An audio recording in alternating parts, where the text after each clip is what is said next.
What's up, you guys? Welcome to The Imagination, where everything you think is real. Today, I am so thrilled to introduce to you, for those who don't know her, or to reintroduce somebody who has completely changed my life and flipped it upside down with what she's taught me, and who has been a huge inspiration behind this project that I'm doing on my podcast. Miss India Oxenberg is joining us today. And I know I don't need to do a huge intro for her, but if you haven't yet, she just came out with a book that we're going to talk a little bit about called Still Learning. And she's the executive producer and a subject on her awesome, incredible, enlightening, and just amazing show that she's doing on STARZ and Amazon Prime called Seduced that I encourage all of you guys to tune into. So without further ado, India, thank you so much for joining me today. How are you? Thank you so much for having me. That was such a beautiful intro. I am I'm I'm doing better today. If you would have asked me yesterday, I would have had a very different answer. Oh my But gosh. that's kind of like how some of my days are. And some are better than others. And it's been a challenging month in general for me with Allison's sentencing and just having to write the victim impact statement. I also turned 30, which if thank you. And if you know anything about like trauma, and I know you do, there's so much to like discover about your triggers that might be surprising. And so like something seemingly as fun as a birthday party can also be a trigger because it might be attention, it might be just like changing of time or age or even reflecting on the past decade and what that was like for you. So it's been a kind of like a heightened month for me in general. I can only imagine. And honestly, that's what really has drawn me to you so much. I am not a survivor of a lot of the abuses that have come onto my show. However, I have been in positions to be potentially a victim, whether that was in a relationship. And especially, I related to your story so heavy because I've always been really into personal development and Mhm. drawn to that pursuit of getting better. And I know we spoke off record the other day, but to me, that is something that I could see myself being personally susceptible to. And your story brought such light to something that I think people aren't thinking about. They expect abuse to just be this in your face, brash, all of a sudden you're in contact with somebody you've never seen before and they're abusing you, when behind the scenes it's almost like building a business. There's years of prep behind the actual attack part where somebody goes from being just a normal person to a victim.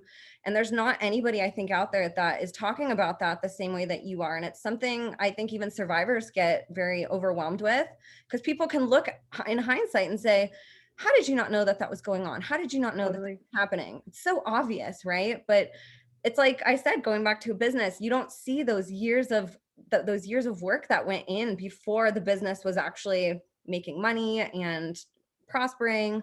And abuse is much the same way. There's a process to it. And I Mhm. really wanted to bring that perspective onto here because it's something I haven't talked about yet. And like I said, I think Mm. that you're just such an authority on that subject. And I appreciate you talking Oh, about that. thank you. It's certainly something that I've come to learn a lot more about, that's for sure. It wasn't something that I was aware about before. And I think that's part of the problem is that we don't talk about this and that it's not really a mainstream conversation and that people are really uncomfortable about talking about, sex trafficking, grooming, indoctrination, brainwashing. I mean, all of these things have so many associations to them, but it's unusual for people to be able to see like a tangible example of that and something that maybe they could relate to. And that's really what my one of my main goals were for Seduced for the series was I wanted it to be something that anyone could walk into and go, oh, wow, that could have been me. Or I can see exactly how this could happen because my one of my biggest fears and even just coming forward and deciding to be public about what had happened to me was that people were going to not understand and that they were going to immediately judge me and think that I was stupid and naive, wrong place, wrong time. She wanted it, she asked for it, like all of the things that people say about um, survivors that are really just like victim shaming. And a lot of it just comes from lack of education. And that's kind of what I started to realize was that it wasn't my job to make everybody aware, but if I was going to just tell the truth, hopefully people would see it and understand it for themselves. And then that would make them more equipped to be able to avoid it. And I really do feel like Seduced did that in a very digestible way. I will not say that it is an easy watch at all because it's challenging. And I know, like, anybody who watches it, I thank them because I know that it is not comfortable. But I do think that it's important because I don't want people to walk around feeling like totally fearful of everyone, because that's also a stage that I went through too, where you're just like, don't trust anyone and you don't want anyone close to you.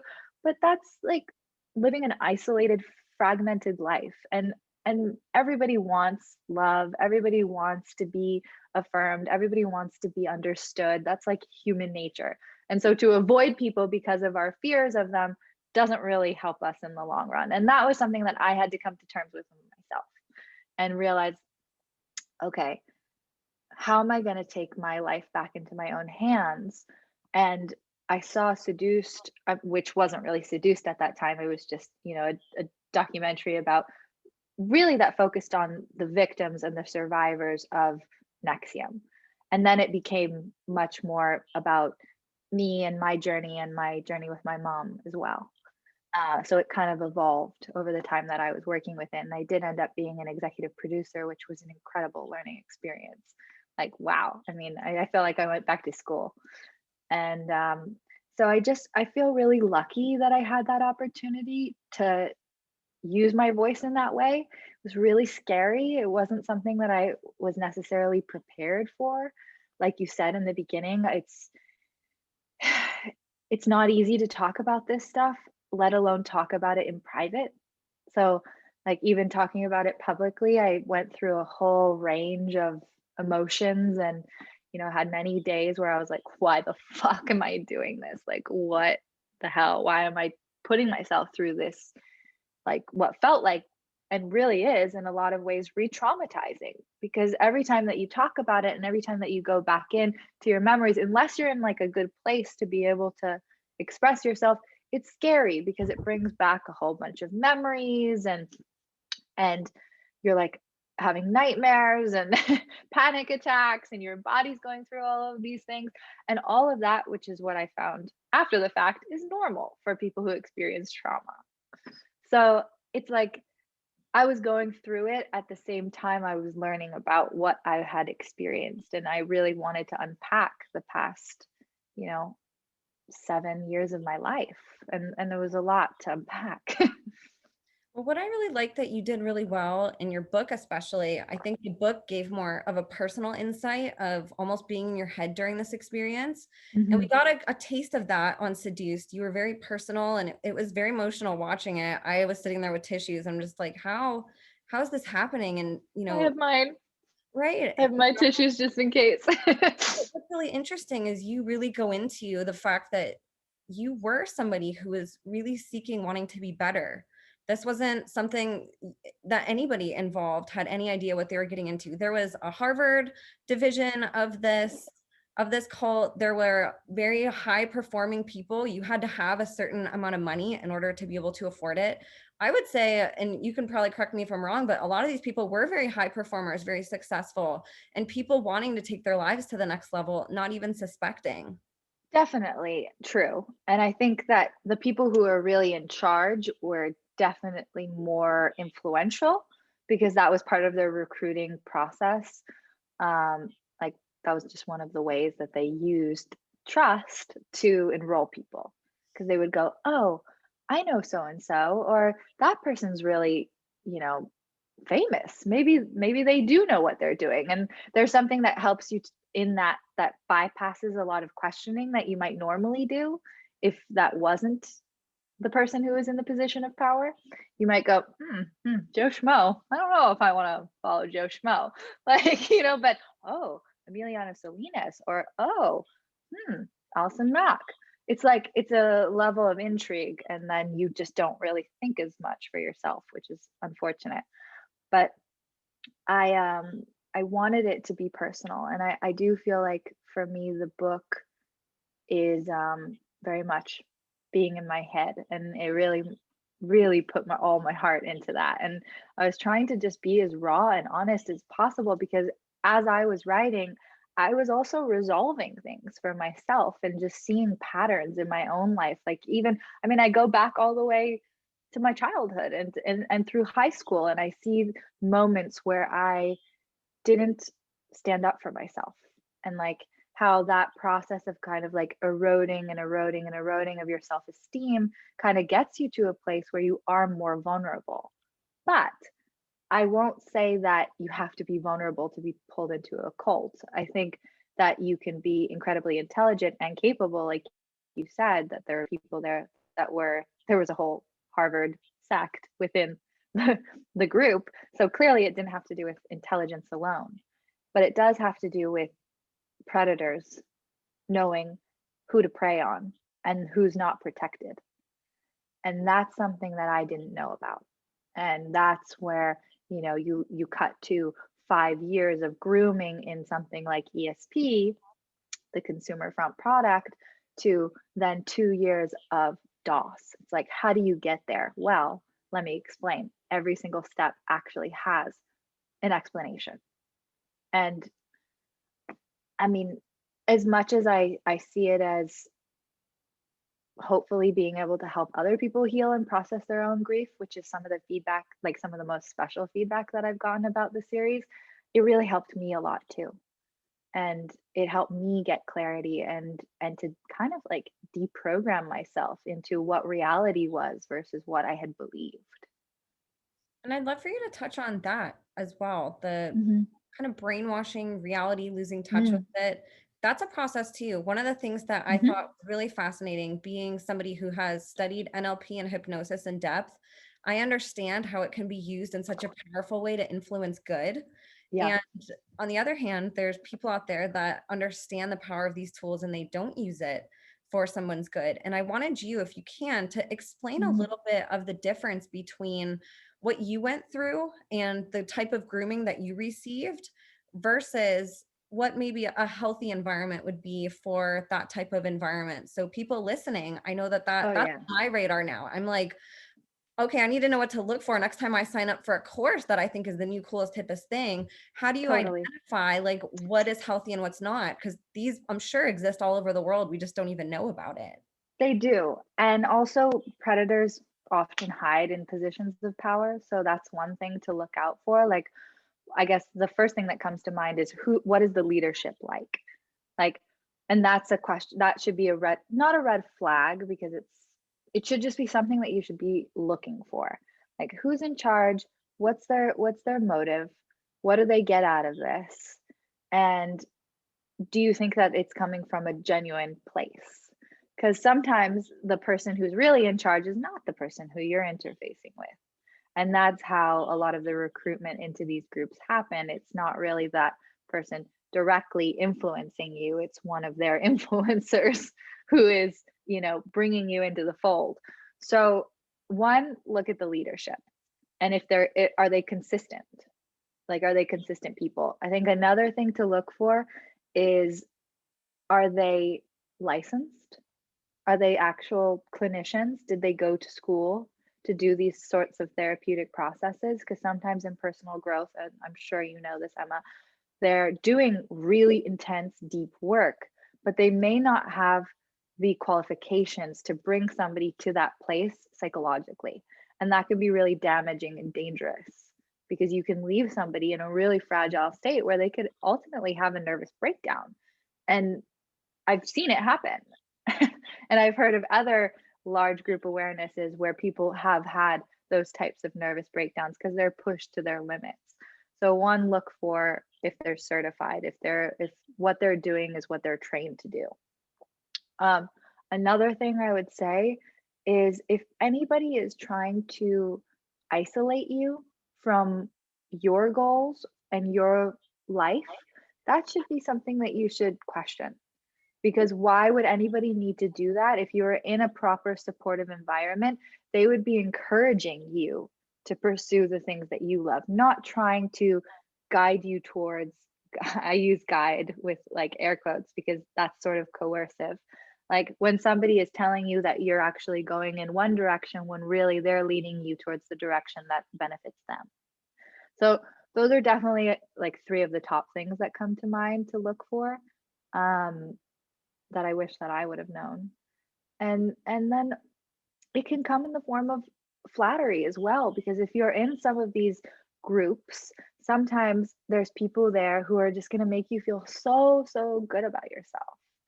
And that is sometimes not good because it can distract you from maybe other things that are going on simultaneously. If that makes sense. Oh, it makes total sense. Like a really charismatic boyfriend, and he's on the first date and he like knows everything about you and he's flattering you and all of this shit. I mean, like who can't relate to like being fooled in that way? It's so hard when you're an empath or when you're somebody who has feelings to not be moved by that. Right. And that's the thing too. I think that if more people thought about it and realized all the influences that they have in their life, they'd relate to survivors so much more, especially ones Yeah. like you, who you weren't born into this. This was something that you stumbled into with good intentions, not knowing that the people you were getting into it with didn't have the same intentions for you, right? But how many of us have had friends or boyfriends in I the past know. that now we look back and we're like, how did I not see that that was happening before? They cheated I on me. know. All the signs were happening and I didn't listen and Right. they cheated on me, right? And you And see you're it in that in moment, hindsight. you're like, oh my God, oh my fucking God, how is it so clear? And I was so blind. But we all have blind spots, and that's just part of being human. And like, that's part of what I've had to forgive in myself is to know, like, I wasn't a fool, I was fooled. And I was also only 19. Like, I have a 19-year-old sister, and I look at her and I'm like, wow, you were really new in the world. And so was I. 100%. And one of the things too that for me, I've come to really admire survivors instead of looking and questioning and saying, how did you fall for that? To me, it's like, how did they survive that? Mm. I can't imagine going through something like that and coming out the other side, and a lot of people don't come out the other side. They either No, they don't. it or their programming never breaks or something Or worse they happens. commit suicide. 100%. And that's like one of the biggest tragedies that I've come to realize when now that I've researched a lot about human trafficking and about sexual assault. And I work with Rain, who I absolutely love. They're like the premier hotline for sexual assault. And um this the statistics of the people who just can't recover because they don't have the support that they need. And you do need support, but it's like the last thing that you want to do is, be vulnerable with someone again because it just feels unsafe. But Uh, it's almost like the thing that you need to do to get through to that reprogramming that you can trust again. how did you end up reaching that point? Because now you're in a really healthy relationship. You found I a therapist. And I know you admit that you have up and down days. We all do, right? do. I do. And I'm actually I'm gonna start working with a new therapist that I'm really looking forward to who does more somatic work, less talk therapy. Because I find that sometimes I'm triggered by talk therapy because it does remind me a lot of NXIVM and it just exhausts me sometimes. So I respond better to physical type therapies. That's why I love to box. That's why I like personal training and like weightlifting and all of that because it gets me into my body in a different way. And I do think sometimes when you're talking about trauma, a lot of it is pre-verbal. Like even if you're not someone who was sexually abused as a child, you might have had trauma as a child that kind of resurfaces through different events in your life. And so I notice sometimes when I'm feeling overwhelmed, I can't express myself. It's like I feel so frustrated that I can't communicate what's going on inside of me. And I'm like frantic, like it gets so scary. And those are just feelings. And those are feelings that I haven't become comfortable with just like letting myself go into. And so I think I might really benefit from some more somatic therapy that just lets me just feel okay inside of my own body. And but I do a lot of different things. And I mean like sometimes I even like rely on other things from microdosing to um using marijuana at times when I feel like emotionally constipated, because I sometimes need that little tiny edge to be taken off so that I can let myself feel whatever is under the surface. And so I think healing is really nuanced. And um, I think one of the bigger lessons that I'm learning right now is that it's in my hands, and that I can control my healing, and that I'm not, even though I get angry and I'm like, fuck Keith, fuck Allison. And I'm like, you ruined my life, you motherfuckers. I'm never going to feel happy again, because there are moments where I feel like that. I have to remember that's a lie. Like, that is a lie. That is a lie. That is a lie. Because even though I'm feeling it, that's not how I want to live. I don't want to live at their mercy. And that's like a decision that you need to make that really can be empowering, but also frightening, because it means you have to face yourself. And that's difficult too. And I think you broke it down good in your book. I know one of the things that they told you whenever you're going through the training was the difference between being a cause and being effect in your life. And Totally. that is a true statement. That is something real that we can all learn from, is we're not at the effect of whatever happens. We can always be at cause and choose what we want to happen. And I love and I admire so much Mm. that you've been able to use those tools and use them in the way that they were intended instead of the way that they were used against you. Because I'm sure that Right. that has to be so confusing to try to undo Totally all that. confusing. Like earth shattering, earth shattering. Sort of like, oh my God, how did I used to think like that? And I mean, and yes, I do have love in my life. And you asked earlier, like, what was one of the reasons, what was one of the motivations? And the motivation was that I didn't feel love. I didn't feel love. And like, even can you imagine like looking at a puppy, for example, and like not feeling anything good about it? Like, that was a scary world for me. I did not wanna live like that. And then I remember one moment when I was with my mom, and it was after I had gotten out, just really recently, when I had moved back to California before my house burned down. And, I was talking to her and I was like, "I'm so scared because I want to feel safe with you and I wanna feel love for you, but I don't." And my it was, like, heartbreaking for my mom, but she also really understood what I was going through, which was I had been programmed against her, and I had been programmed to disconnect from my feelings and my maternal feelings and also my instincts. So had to go through, and I still am going through, the process of rebuilding that in myself, and that was a huge motivation because I just didn't I was miserable, and I was so sad and so, like, depressed, and I thought, "Maybe what's the point? Like, why do I even wanna live like this?" And there were times where I felt suicidal myself because I was like, am I ever gonna feel myself again?" And, um, that's a low place to be, and I know a lot of survivors and a lot of people who experience any sort of trauma, they feel that, and they feel like they have lost a part of themselves. Um, but that you can get it back was something that I didn't know.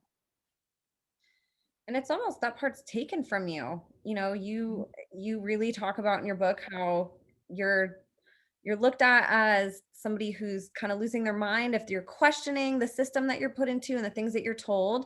And so you Mhm. almost learn that's you weren't like that before you had this experience. You learn to shut all that off because it's not Mhm. okay to do whenever you're in an abusive environment like that. No, no, no, no, you're gonna get gaslit to the end of time if you start to object, and so, like, you like anything, you lose your will to fight back, and so it's at that point, it's very easy to break somebody down because they're already kind of broken, and I don't I think that's a hard thing for people to understand, especially when there's no, like, physical chains, and people are like, "Well, why didn't you just leave?"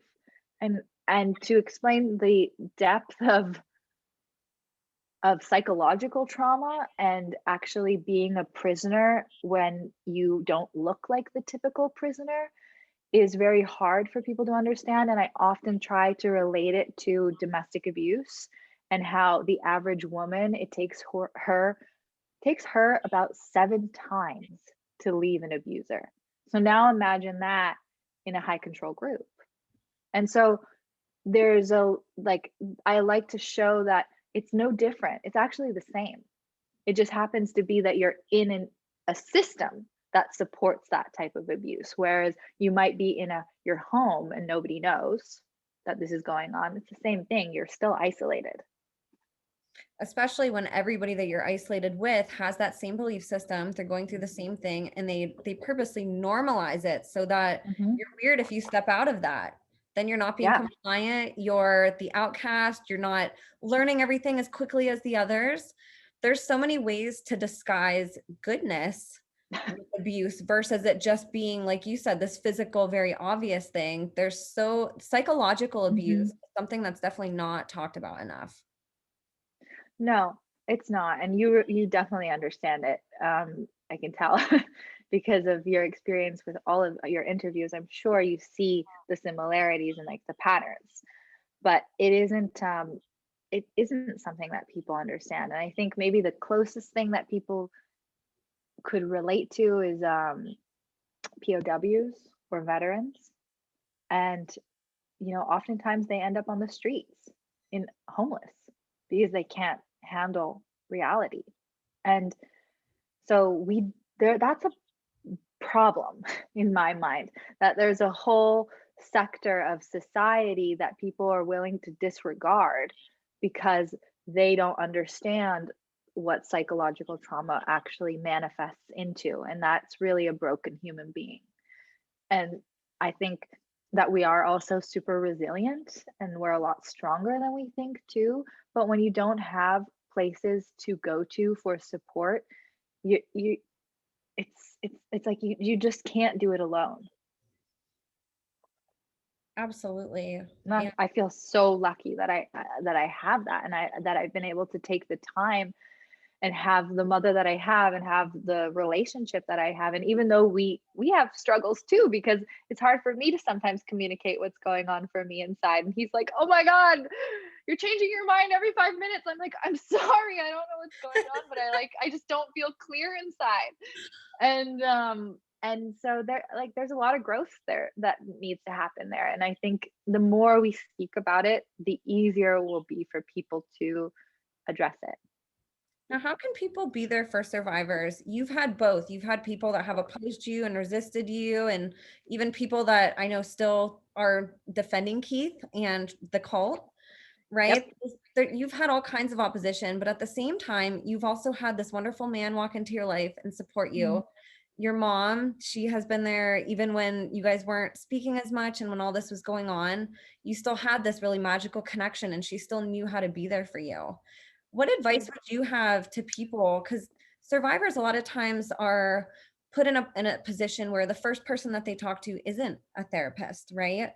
And so what advice do you have for people that aren't therapists to be there for survivors if they're the ones that are called on to share these experiences with them? That is such a good question, and It's hard. really, A lot of it's people really they feel like, hard, I don't even know what to say, you know? And right? Because it also pushes up against your shit too, and you're like, like, fuck, what do I think about that? Like, it's like it's startling for some people because it's so uncomfortable, and you also want, I think, oftentimes, and I see this in my own relationship, like Patrick wants to solve the problem for me, but it's an inside job. And so like, and then sometimes I'm like, take this pain away from me, like make me feel better. And then like 5 minutes later, I'm like, oh, I still feel like shit. Well, because there's something to be said about like inside work and then also what someone can do for you on the outside. And I think therapy, I think specifically therapy is actually really good for this because if you have a loved one who is struggling with the effects of trauma or sexual abuse, it's really good to know what language is appropriate for them and what will make them feel good rather than what will make them feel more judged.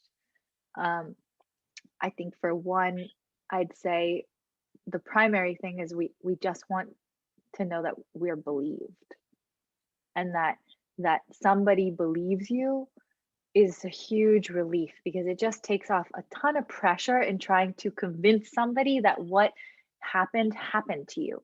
Because you are so trained to discredit your own beliefs and your own feelings that having someone to affirm you is really a good thing, I think, especially if that person is a healthy part of your life. So if you're not a therapist, I would say like start there. um, be open to what they have to say, don't without kind of judging or questioning immediately, just listen and just make a safe space where they feel like they can open up. Because oftentimes I think one of the biggest limitations is it just doesn't feel safe inside. It doesn't feel safe inside your home. So if you can make your environment feel a little bit more inviting, then it kind of opens up the possibility for a conversation. I love that. And I even think just listening, we're so trained to from being in school and always Mhm. having to prepare an answer. We can't just asked a question, not have an answer to it. We're so indoctrinated to almost want to respond. And so that Oh, you can get kind of in your head if you're on the receiving end and make it about you. Like, oh, I don't know what to say. I'm freezing. And sometimes to just defocus, it's so good too to just listen. mhm.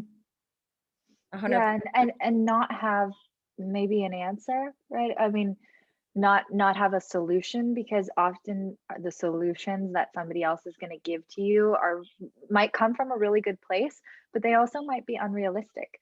Like people will say, "Oh, this makes me laugh a little bit." But they'll say like, "Oh, don't you feel so good now that the convictions are done and like that they've been sentenced?" And I'm like, good's not the right descriptive word because I feel affirmed because now I know that what they did was a crime. And I mean, I know that even more so that they're facing jail time. And so the amount of time that I spent questioning if I was crazy or not is no longer something that I do because it's very real what they did and the consequences are very real. So that's good for me and that's affirming, but it does not take away your pain. It does not take away what happened. And I think there's a false belief that if there's some like external thing that happens that it's going to take away the confusion inside and it's going to give you a sense of peace instantly, and that's sadly not the case. It's definitely not been the case for me. On the contrary, I think every time something comes up in the news, it brings up more shit from the past that then I have to deal with. And I'm like, I'm overwhelmed. I just feel like, why am I having these nightmares, these memories? But it's because on a regular basis, I don't always want to go there. So it's easy to sort of just kind of carry on as if, business as usual. But then you also have to do that work. You have to be willing to go to those uncomfortable places because it will haunt you otherwise, I can't only sadly. imagine. Yeah, No, I mean, like, sometimes I hate saying this stuff because I don't want people to feel like, oh my God, I'm so discouraged. I don't want to do any healing crap. But it's it's the truth, and I know it because I've experienced it and I've talked to so many other survivors, people from similar situations as me and not, and they really do say the same stuff. yeah. Like, they Well, don't wanna be a burden to people, they don't wanna inconvenience people with their erratic feelings, all these judgments about the things that they're feeling, and the truth is that it's not a way to live. I mean, I know for myself, it's like a way to live where you erase yourself, and that's not good either.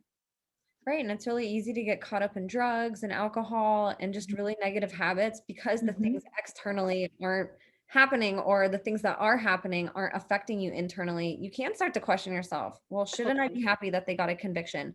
Shouldn't I be happy that Keith I got a have a job, sentence? that I Yeah, have my boyfriend, that I'm that I have my home. Like all of these things outside, there can be great, but if you're not feeling good on the inside, all of that can trigger you and just be making you more miserable. absolutely. And So, one of the things that I'm so inspired by you, it's hard enough to just tell somebody that you're close to you in confidence these things. You, however, made the decision, I'm going to make a TV series. I'm going to write a book. I'm going to go on podcasts. I'm going to grow my social media platforms. What gave you the courage to do that? Because that had to have been such a hard choice for you. It was not an easy decision. Like initially I wanted to run away and change my name and like disappear from all of it and just not deal with any of it. But I had already, like in my case specifically, I had already been outed without my consent because of just everything that happened in the media and my mom's efforts to get rid of NXIVM.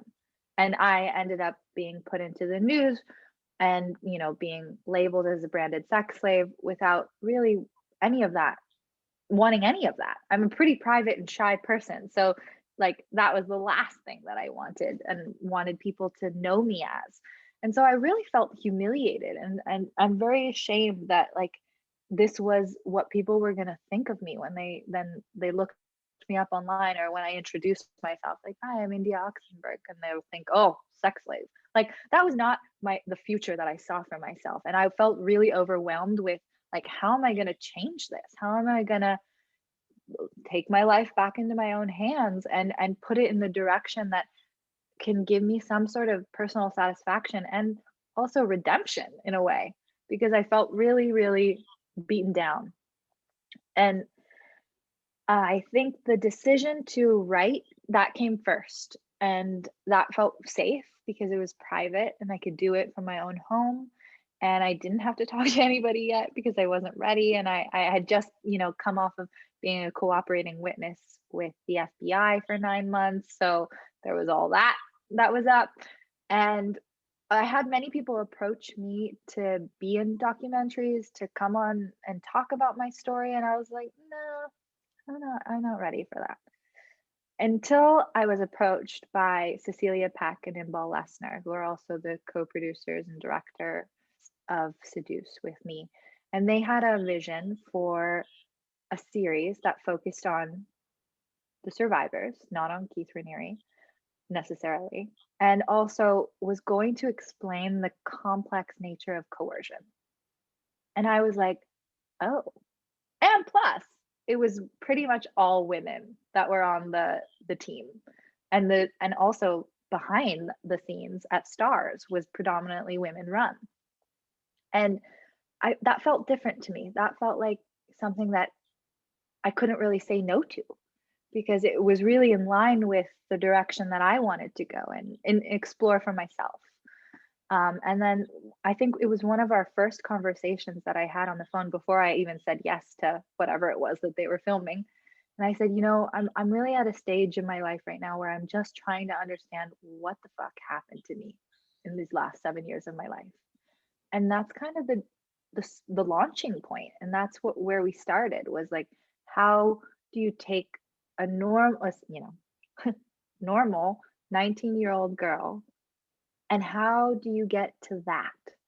Like, what happens in between? And that was the exploration that we went on. And I promised them like full honesty. And it was almost kind of like therapy on camera. And that was a lot. I don't think that I would recommend that for everybody. I think if you are someone who's really ready to share and open up, make sure that you have a really, really good support system and also like a therapist that you trust to help you process while you go through something like that. Because, like you said, there's one thing to speak with your family in private, and then there's one to go and speak about it publicly, and it's scary. And you get the good, the bad, and the ugly from people. Thankfully mostly good, but definitely bad and hateful. And I've kind of like taken a zero tolerance policy for victim shaming and hateful communication, especially on my Instagram. I don't tolerate it. I just block them. Hey, how do you deal with that? It hurts. It hurts. I'm a person, so it's like it definitely doesn't feel good and it hurts my feelings, but I also have to realize like that's one of, 100, and they're out there because they're the same people who, support Keith in a way. And not to say that, the people who are currently supporting Keith are all pedophiles, because that would be a false statement, but they support a predator. So there's something to be said about that I find a little dangerous. And if you're on the side of supporting a predator and someone who is a convicted felon, you should question that. Like, why do I support that? Why am I unwilling to sympathize or be compassionate with this other person? Why do I want to call them whiny bitches? Like, that is a perspective that some people take. And I remember being trained to think like that in NXIVM. And so there's a lot to be said about kind of untraining yourself to be more sympathetic and understanding about somebody else's experience, not just what you want to believe. Sorry Absolutely. for my rant. No, that's true. One of the things that was most impactful for me actually learning NLP was the phrase perception is projection, where Mm-hmm. how other people treat you is usually a reflection of how they're feeling inside, right? It's like Yeah, we go around trashing each other when we feel great. We only go bully people and trash people when there's really something seriously wrong in our lives, you know? And I think that's a really healthy perspective for survivors to hear because that can be overwhelming. mm-hmm. They're already so ashamed and regretful and going through so many hard emotions. And then to be met with resistance from people who should have sympathy for their experiences, that can almost make them shut down and not even want to speak about it. And I love how Absolutely. you break that down so well too in your book. I want everybody to go read your book, by the way. It's so good. I'm going to have it linked below. But Thank you. your book really breaks that down, just how your perception changed from before you went in, how you were completely changed to be a whole different person through NXIVM and DOS, and then how you've broken through that programming to become the person that you were meant to be. And there's so much reframing that happened with that. And it's such an interesting process that I loved how you broke that down because I think that's something a lot of survivors struggle with is like, who am I now that that's over? How do I Exactly. get back to that? Exactly. And it's like, that's a really tricky place to be in because if you don't have this, and I know this from just my research currently, that a lot of people who leave cults or high control groups or abusive relationships tend to repeat the pattern if there isn't any kind of way out for them. And so if you don't have the resources, if you don't have the support system, a healthy support system in place, you'll oftentimes find yourself back there. And that's tragic to me. And I see it too often. And so that's why I also just feel so lucky that I had what I had and I was able to come back to a home and a loving home that was trying to understand what I had experienced. And I was trying to express what I had experienced. And you do feel like, who am I? Am I that? Am I? And the last thing that you want to identify with is an abused victim. I mean, like that just feels scary and without any power. But there is actually something very important about owning that as well. And that was a moment I think I wrote about that where I did write about that actually. When I was with the FBI, I had a really dark day, and I just remember feeling like, wow, I was a victim of Keith Raniere. Like I really was. I was victimized. I was targeted. Like all of those things, they destabilized me. Like all of these things, like you have to own them, even though they could feel really shameful. Like, how could I have let that happen to myself? You have to own it because that's how you get through it. That's how you get beyond it. Otherwise, it will kind of control you because you'll just be avoiding it all the time. Oh my gosh, 100%. And from your You know? perspective, what do you want people to know about you? Because there's so many headlines, there's so many things that people say that don't come directly from you. Is there anything that you want people to know True. about you that people are not saying right now? Hmm. Um, I guess that like my aspirations for my life and the things that I care about are way beyond NXIVM. Like I really, really do care about creating a platform that allows survivors and all kinds to share and to bring light to their stories and to bring awareness to some of the darker, maybe more uncomfortable parts of society that we don't like to talk about. And so I don't really like the idea of being forever tied to NXIVM, but I do know that it will always be a part of my life. And I write about that too, but it's just one part.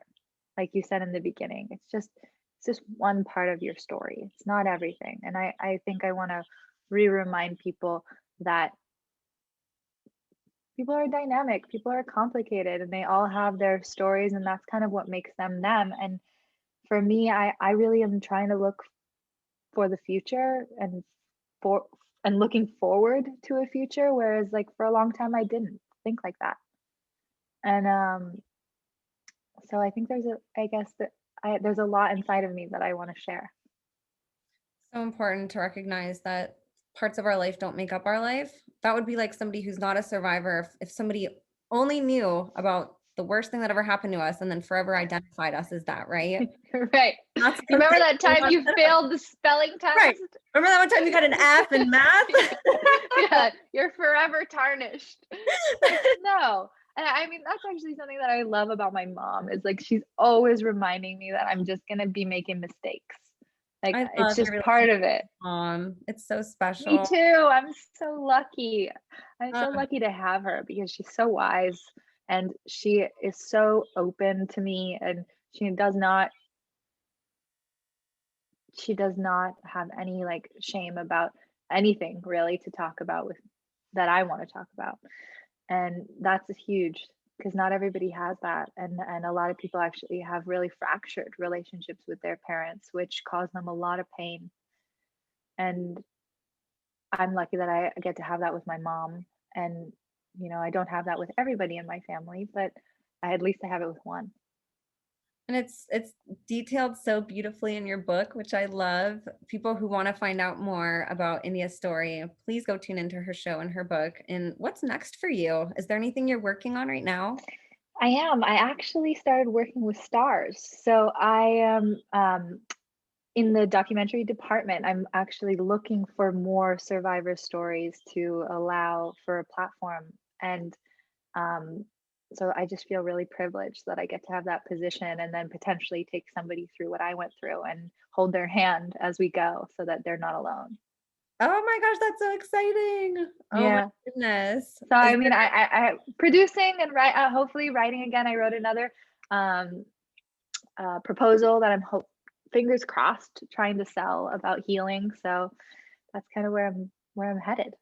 Congratulations. Thank It's you.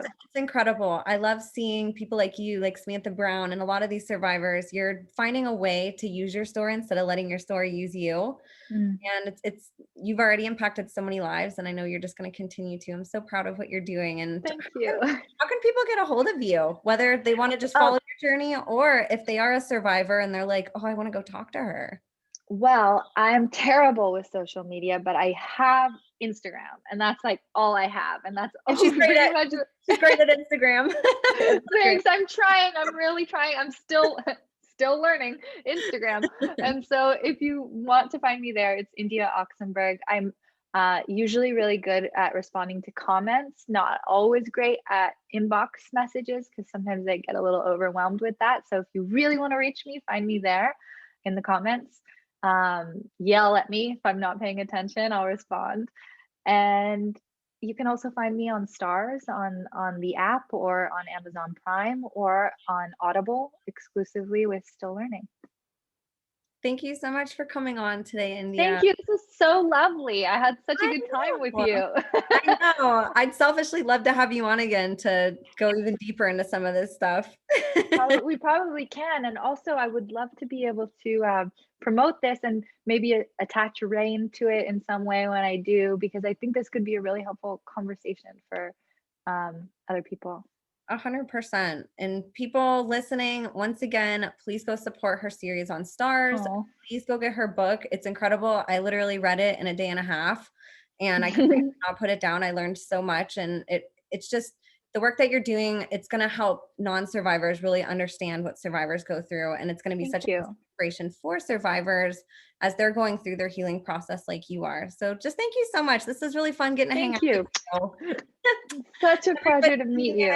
It's so nice to meet you too. And everybody listening, subscribe. Please share this interview. That's the best way to support a survivor, is to share. India's story is out there, but it's great to see the support on the back end with grassroots movement introducing these subjects and these amazing survivors to people who don't have any idea that this exists. So please share, tune in, subscribe, follow India. I'm going to have all her information linked below. And thank you guys so much for tuning in. And India, thank you again for being here. Thank you. Speak to you soon. Sounds good. Bye, everybody. Bye.